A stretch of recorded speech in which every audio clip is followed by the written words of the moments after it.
સુરત શહેરની crime branch પોલીસને મળી સફળતા। ભાડેથી ગાડીઓ લઈને બારોબાર સગે વગે કરનાર રીઢા આરોપીને ₹25 લાખની 2 લક્ઝરિયસ કાર સહિત ઝડપી પાડી રીઢા આરોપીને। સુરત પોલીસ કમિશનરના આદેશથી સમગ્ર સુરત શહેરમાં નાસ્તા ફરતા આરોપીને ઝડપી પાડવા માટે સૂચના આપતા સુરત ક્રાઇમ બ્રાન્ચના મોબાઈલ સ્નેચિંગના સ્કોડના પોલીસના માણસો જ્યારે પેટ્રોલિંગમાં હતા ત્યારે અંગત બાતમીના આધારે તારીખ 17/7/2026ના રોજ આરોપી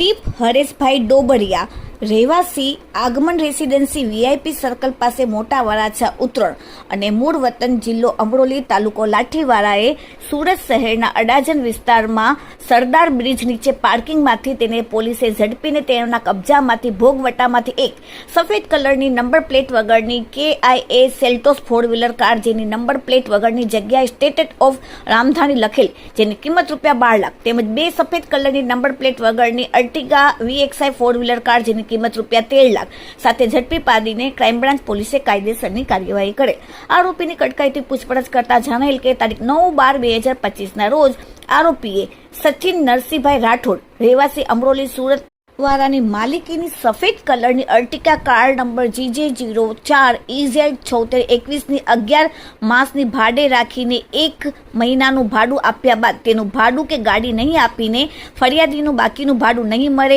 જો ફોન કર્યો કે આજુબાજુમાં દેખાયો તો જીવતા નહીં છોડું તેવી ધમકી આપીને વિશ્વાસઘાત કરેલ હોવા બાબતે અમરેલી પોલીસ સ્ટેશનમાં ગુનો નોંધાયો હતો, જે બાબતે તે નાસ્તો ફરતો હતો અને તારીખ 7/5/2026ના રોજ પોતાના મિત્રો સાથે મળીને ફરિયાદીની સંદીપ અનિલભાઈ ડાભોડે રહેવાસી વડોદરા પાસેથી તેની માલિકીની હુન્ડાઈ કંપનીની 4વ્હીલર કાર જેનો નંબર GJ06RF4454 લગ્ન પ્રસંગમાં અને રાજસ્થાનમાં ફરવા જવાનું જણાવીને 7 દિવસ માટે ભાડે લીધા બાદ ગાડીનું GPS બંધ કરી નંબર પ્લેટ કાઢી નાખી તેમજ ગાડી માલિક પેમેન્ટ માંગતા તેને પોતાના સાગરીતો સાથે મળીને સુસાઇડ કરવાનો વિડીયો બનાવી મોકલી આપેલ, જે બાબતે વડોદરા શહેર પાણીગેટ પોલીસ સ્ટેશનમાં ગુનો નોંધાયેલ હતો, જેમાં પણ પોતે નાસ્તો ફરતો હતો। તારીખ 9/6/2026ના રોજ અમન રાજેન્દ્રસિંહ રાજ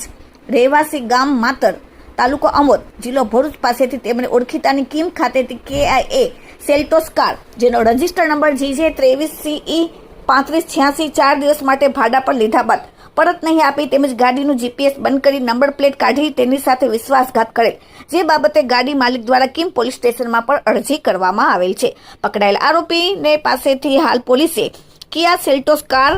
અર્ટિગા કાર એમ બંનેથી 25 લાખની મુદ્દામાલ પોલીસે જપ્ત કરેલ છે। Bureau report, daily India TV, Surat.